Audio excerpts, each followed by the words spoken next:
You ever play a video game so good, so fresh, you just gotta...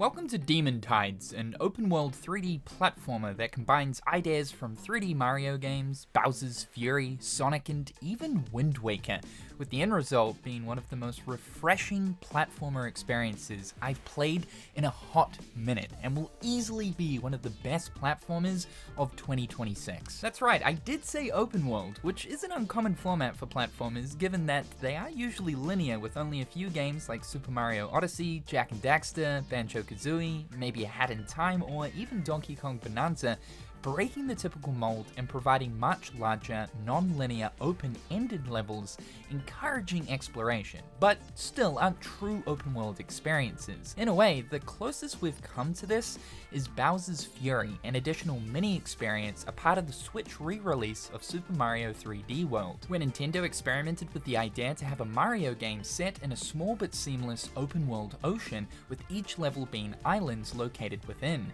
Demon Tides takes this idea and fully realizes it into a 15-hour experience with a massive open-world ocean that's divided into 3 sections consisting of multiple islands to explore. This game has a seriously great sense of discovery, excellent gameplay that's modifiable to suit your playstyle, gorgeous cel-shaded graphics reminiscent of the modern Zelda games, and a half-decent story with some interesting world lore. Dare I say that this might just be the Breath of the Wild of 3D platformers for its fantastic innovation of the genre, and the craziest thing about all of this is that it's coming from a very small indie studio known as Fabraz, both developed and even self-published. I believe that the team is only about 8 strong, which blows my mind and is a testament to the fact that you don't need millions upon millions of dollars and a legion of developers to make an incredible video game. Just the know-how, a solid idea, and shitloads of passion. This game won't be on many people's radar. There's a good chance that most of you have never heard about this before, so I'm here to change that, as this game is an absolute gem. Demon Tide centers around Beebs and her group of friends Lucy, DK, and Midgi, who have been sent an invitation to the oceans of Ragnar's Rock to meet with demon overlord Ragnar. But there's one problem: this dude is located in a massive floating castle, and so we've got to figure out a way to get up to it. Turns out that we can use a massive f***ing cannon to shoot our pirate ship up to it, but that's gonna require a whole buttload of golden gears, the game's primary collectible. So you're tasked with exploring these oceans to discover islands in the hope that you'll find enough gears to power the cannon. The game drops you into the 7 seas and you're free to journey in any direction and complete each island in any order you want. The world is split into 3 regions, though these regions are locked behind a certain amount of gears. After finding enough in one region, you'll be able to progress the story and move on to the next. Beebs is a demon, which means she's got transformation powers that allow her to morph into a bat, snake, or Bearblade. Not too sure what this is, but let's just go with Bearblade. All of these are part of her moveset. The bat allows her to double jump, the snake provides quick traversal across land or water, which is clearly inspired by Sonic's Spin Dash, and the spinning top can give you a bit of extra distance while airborne. Oh, but this moveset goes so much deeper than that. You can wall jump, wall climb, wall run, Mario triple jump, air dash, bat dash, ground slam, and jump out of it for more momentum, Sonic lock-on dash into bounceables or floating crystals to then reset jumps, rail grind, climb ladders. But that's just the basic kit, because we've got a whole ass beef sandwiches worth of customization here. Talisman slots allow you to change the behavior of a move or add something completely new. These can be found on islands by opening chests, completing challenges, or purchased at the shop using items. This purple collectible that's scattered everywhere, basically acting as the game's coins. You'll start the game off with 2 talisman slots, but can unlock more for a total of 5 by defeating each region's champion, a boss that requires specific islands in a region to be complete in order to be versed. These guys are completely optional though, you don't have to bother them. You could just continue gathering gears to get the 35 total to get up to Ragnar's castle, but because they unlock more slots, they're absolutely worth doing. This system alone though is incredible because it allows the player to customize Beeb's moveset to their liking and shape it to their playstyle. There's a ton of talismans as well that are divided into categories. Some will change or add things to the bat, snake, Bearblade, regular form, or dash, and with 5 slots total, you can come up with some interesting builds. In the end, I made it so that I could double jump in bat form, increase the height and momentum in bat form, dash horizontally in bat form instead of towards the ground by default, shoot a bubble forward that I can dash into that'll bounce me up and reset my jumps, along with a deployable paraglider. This build allowed me to easily scale levels and skip like entire sections. Here, for example, in order to reach this area, you need to find a portal on a totally separate island that would warp you here. But using this build, I can just jump my way over. What's even crazier is you have 2 loadouts that you can switch between on the fly at any time, so you can get even more creative by switching between the 2 and combining them. The depth here is absolutely mind-boggling for a 3D platformer. The devs label this game as an expressive platformer, which means that there are multiple ways to approach each level based on how the player wants to play the game. This means that everyone's experience and how they tackle each island is going to be slightly different. So combining in that fact, on top of the open world freedom, it's basically the same philosophy as something like Breath of the Wild in Tears of the Kingdom, a great sense of both player choice and freedom. While you can perform some really impressive skips using the movement tech from the limited movesets in games like Super Mario Odyssey or Donkey Kong Bonanza, I don't think I've played a platformer that gives you this much freedom over moveset customization and how you approach each level. The best part is the movement feels super good. Great momentum, fluid controls, and the option to take on a level as fast or as slow as you want. I'll admit, I was a little bit worried about Demon Tides upon following the development journey and seeing footage of this game, only because it definitely looks more like a kinetic platformer a la something like Sonic. I was thinking that this is the sort of game where if you can't keep up, you may as well uninstall. But after finishing this, I can confidently say it caters to both audiences here, just casual 3D platformer enjoyers or people that want a really high skill ceiling. It takes a little while to get used to how this game feels and controls, but after a couple of hours, everything clicks. Now, there's a lot of islands in this game that you'll have to find for yourself that definitely invoke the Wind Waker vibes by clearing the fog of war on the map to see what lies beyond. And I was most surprised by just how varied and diverse these locations all are. Some are green and lush, others are frozen, there's destroyed cities, abandoned villages, a massive fucking hole that I fell down that led into an underground cave that's definitely inspired by the depths in Tears of the Kingdom, a ruined factory, a volcano, windmills, skyway highways. There's a crazy amount of variety that keeps things constantly fresh. Hell, I even came across this cursed village where the atmosphere is unlike anywhere else in the game, all dark and gloomy with eerie background music and what is pretty much just a walking mausoleum from Elden Ring.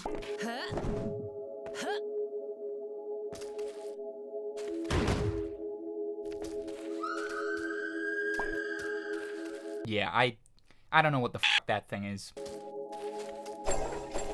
Yes, that is famous creepypasta horror character Jeff the Killer in my 3D platformer. I'll say that if you're a fan of how early 2000s video games, for whatever reason, collectively decided to feature the tropical island level design, then this game is the marinade to your chicken. You'll feel like you've returned home. But of course, none of this would mean anything if we didn't have actual good level design. So, do we? Most islands have about 1 to 2 chests to find that will contain either a gear, talisman, or new outfit and hairstyle. And yes, there's cosmetic customization similar to Mario Odyssey, where you can even spend your hard-earned purple currencies to purchase new styles at the shop back on the boat. I'm a big fan of the oversized witch hat. I can't see anything. Nice. Each island has a checklist for both chests, gears, challenges, and item coins, and the level is 100% complete when all are found. You can view your completion of each level island via the map and quickly teleport to any island you've discovered that you need to clean up. You can also bring up an arrow at any time that will point you in the direction of any item coins that you have missed. You can also place a checkpoint marker at basically most spots around a level. Some are restricted, but this will mean that you'll respawn at that point if you are to die. What I love so much about the open world format here though is that exploration is rewarded, whether it's collecting item coins to purchase new talismans to unlock new moves and abilities, which, oh my god, I cannot explain to you how good it feels to have the common collectible like coins mean more than just providing an extra life. Or finding chests for talismans and gears. There's this addictive loop where you never know what you're going to find next, and this is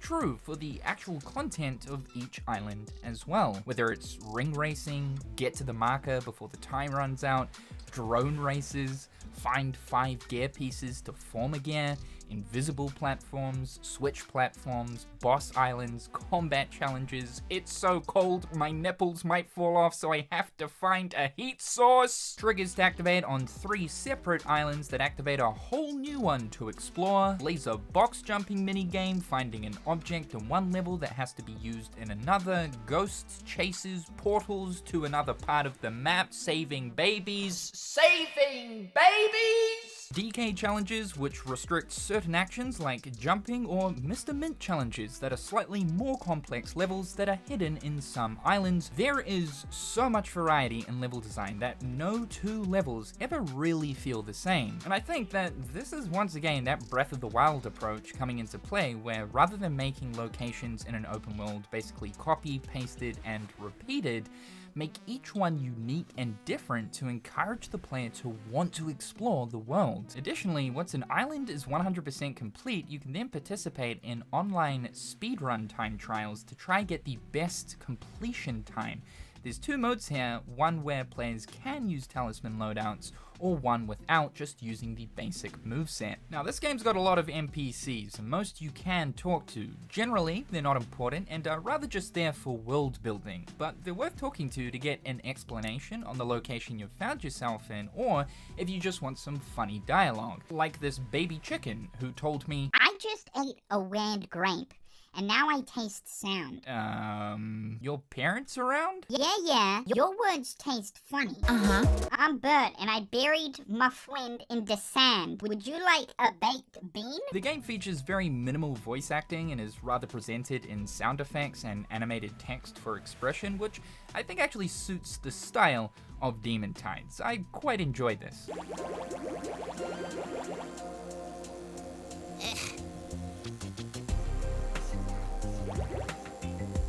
The game, though, doesn't really take itself too seriously, but there is a rather decent narrative here. Nothing amazing, but it's more than I expected from a 3D platformer, with some pretty good revelations and character development. It should be known, though, that Demon Tides is actually a sequel to Demon Turf, which released back in 2021, but the story here is very much self-contained and explains what you need to know about Beebs and the gang before you start, so you're not really required to have played the previous game. While I haven't played Demon Turf, I can see that the devs have come a long way since, as Demon Tides is bound more ambitious, and it seems like their true vision finally coming together. It's worth noting too that Fabraz is actually the same studio who's developing Bubsy 4D, the long-awaited sequel to the 1996 PlayStation 1 platformer.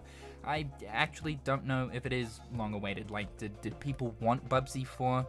I'm honestly not sure. But hey, after 30 years, Bubsy is coming back. So there's actually a lot of similarities between both games, as they're both developed on Unity, with Fabraz's custom framework created alongside each other. They both feature open-ended levels and use the expressive platformer idea.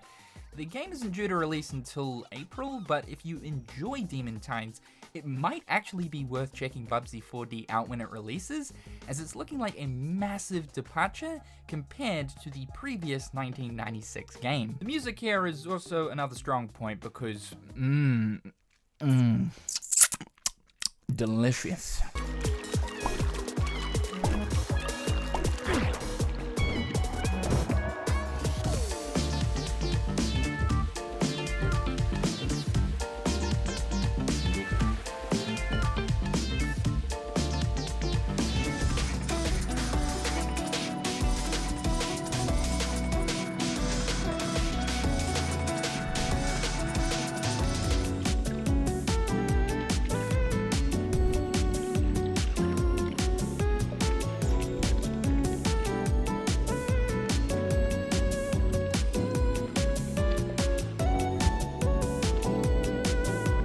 was composed by Too Mellow and Fat Bard and captures the tone of the game so well alongside its gameplay. Whether it's funk, hip-hop, synth-pop, the mix of these genres coming together makes you feel like you've just thrown 25 grams of disco dust down your nasal cavity. There's so many knee slappers across this entire soundtrack, but this specific boss theme, woo! Spin, I smirk, I win. I'm on my job with the flow so impressionistic, yo, can't capture, you have to live with my wish to see you do it in with the spin, got face in the wind, hush, hate with a grin, but ain't not funny when I ego trip, bust a shot to the sky, hoping you gon' slip, I crash heroes, lost column, that's zero, I backhand you get a ripping man, I can't stand you, dancing around my milieu with a million ways to kill you, trying to win a shot. What in the Mad World OST is going on here, man? Like, there's not enough video games that actually feature rap and hip-hop within specific situations, especially boss fights, but when they do, man, it lands so hard, it sounds so fucking good. Now, this is a totally miscellaneous thing, but I have to nerd out about it because I don't think I've ever seen it done in another video game.